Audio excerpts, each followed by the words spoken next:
This is not a workshop about advertising. This is a workshop about marketing.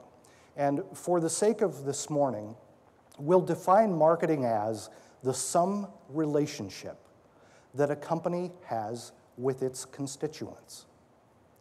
Marketing is the sum relationship that a company has with its customers and other constituents. So we're talking about things that might influence the way you answer the phone or the way you greet people as they walk into the dealership or the bank lobby or whatever your walk of life might be. More important to us, we think, to focus on the people that you serve, the constituents that you serve. Those people who don't live on Wall Street or in Washington, or maybe down on the cul-de-sac that you think of as Elm Street. So that's where the dialogue kind of started. What I want to do here is not have you just take our word for it. One of the things we do that's kind of fun for this project, Adam, in the weeks leading up to this event, Adam from Emma's took a video camera out on the streets of St. Louis and just talked to some folks. And we had a conversation about what they think is going on with the economy. Stop listening to the economists and start talking to consumers. We asked them, do they think the recession is over at the local level or at the national level? And you got a little bit of, well, I think it's over at the national level. We're kind of regaining, and maybe we're even a little bit better in St. Louis, or some people, well, here's what they had to say. I think we're coming out of it in St. Louis. We're not as dependent on the, manufacturing automobiles and things like that. We're, kind of well-versed in manufacturing and services and different things. Not nationally, maybe locally. People are getting out and shopping more. The parking lots seem more full. Well, I mean, I think stuff's starting to turn over and get a little better, but I don't really think it's over. I think it could last a little while. No, because prices are going higher on everything, not just gasoline, but food, clothing, furniture, everything. It's really gone up. Not a penny or 2 pennies, but dollars at a time. Times are tough right now, so I don't think so. No, by no means. I don't think the recession will ever be over. It's going to be around in some places, if not everywhere. I don't think so, because the economy still sucks or whatever. It's hard to get a job. I can't even get a job for the summer, and it's just hard. I don't think it's changed at all. Like the bankers might say that the recession is over, but I think people are still feeling afraid to go out and get loans and buy stuff, buy homes, like the housing market up and down, like that sort of thing.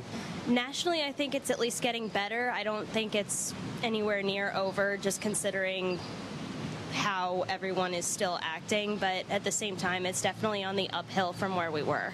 On a local level, it's definitely on an uphill. I've seen my neighbors actually starting to repair things. My family is finally fixing things on our house. I'm working on a new school, so I'm doing a huge jump in tuition, but I feel like it's improving a lot locally. Personally, I don't think we've seen the end of it yet. It all depends on how the job market, I think, is going to come back.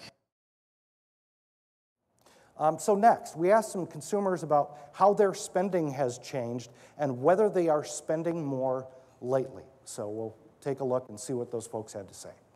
We definitely curbed our spending habits.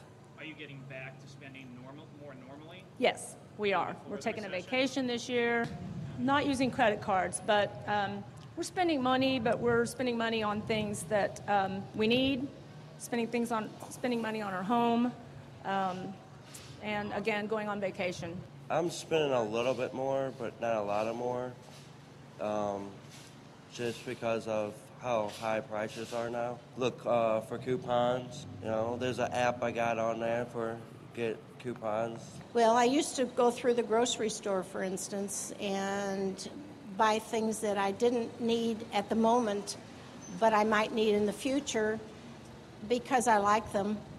And now I pick and choose more. I'm elderly, so I really don't need a lot of things that young people would need or think they need. Because I can't do a lot of stuff, like get my nails and toes done like I want to all the time. I always have to think about, I need gas money, or I got to do this and buy something else, So I have to stop doing a lot of stuff that I like to do. So you're still cutting back on your spending now? Yes, I paint my own toes. I'm comfortable spending money, but I spend minimal money on stuff.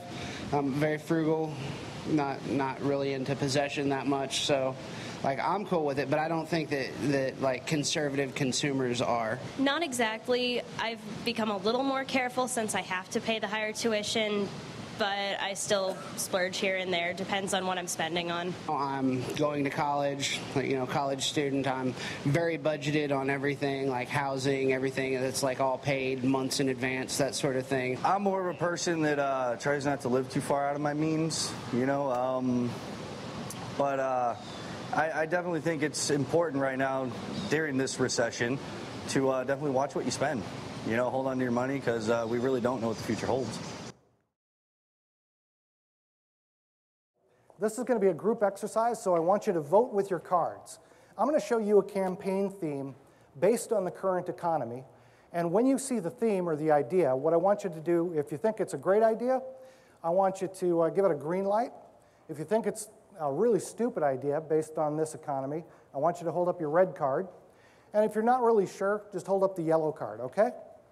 So, real easy. On the same page? All right, great idea, green card, bad idea, red, yellow, not sure.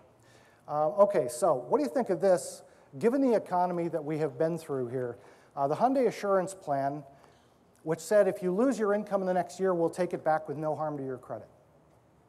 What do you think of that campaign in this economic environment? I see lots of greens, I see a yellow over there, and you're holding up a red. Let me pick on you. Gil, why are you holding up a red card? You don't like that idea. You're going to need your car. Oh, the reason Gil doesn't like this, and he's like the only one in the room who held up a red card, is because I'm going to need my car. What's that? You got to find another job. It's exactly the time I don't want to be without a car, when I got to get to job interviews. Hyundai rolled this campaign out in 2009, January 2009, during the Super Bowl. And within a few months, they changed it to the Assurance Plus program, where they rephrased the offer to say, if you lose your income, we'll make your payments for a year and then take the car back with no harm to your credit. So they catered to you. They got immediate feedback from the consumer and decided they needed to alter the program to Assurance Plus. But the results of this campaign are pretty remarkable. Joel Ewinick, who was at that time the chief marketing officer, now runs General Motors marketing worldwide. So that's how good this idea was. By the way, he said this interesting thing in an interview with Fortune magazine. Do you know how many people actually took him up on the offer the month following the Super Bowl kickoff of this campaign? How many people actually went in and took the deal? Less than 100 nationwide. But people went into the Hyundai dealership and said, tell me about this deal, this sounds good. They saw the fine print and, you know what, higher interest rate, not going to get as much for my trade, there's some conditions I'm not happy with. I don't think I'll take that deal, but you know what, now that I see the vehicle, I'm going to move ahead with the purchase anyway. So it gave you that, I think the term that they gave us was empathetic marketing. As a consumer, I just thought to myself, gosh, here's a car company that knows what I'm going through. I'm going to do business with these folks. So food for thought. Let's talk about advertising. What happens when you advertise without a strategy? You spend more than you wanted. You buy things that look good at that moment, and you forget or fail to get some of the things that you really need. I see it happen all the time. By the way, Matt? Yeah. We told people we weren't going to pitch any advertising this morning. Yeah. Yeah. You know that, right? Yeah, I'm not pitching any advertising. Okay. I'm not pitching any Just advertising. so we're clear. Okay, good. In fact, maybe this would be considered anti-advertising, right? I don't think you should do this. I think it's wrong. So how exactly do you build a shopping list for advertising?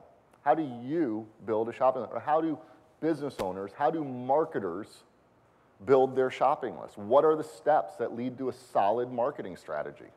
Well, let's take a look at them. And again, these aren't 5 suggestions. These are 5 steps. The first one is target. The second one we call benefit sought. Now I'm going to explain what all of these mean. Third one is competitive perceptions. The fourth one is positioning, and the fifth one is advertising and promotion. The fifth one is the advertising and promotion, not the first one. The fifth one, after you got your target figured out, your benefits sought figured out, after you got your competitive perceptions figured out, after you got your position that you want to own in the mind of your target, then and only then are you ready to do any sort of advertising and promotion.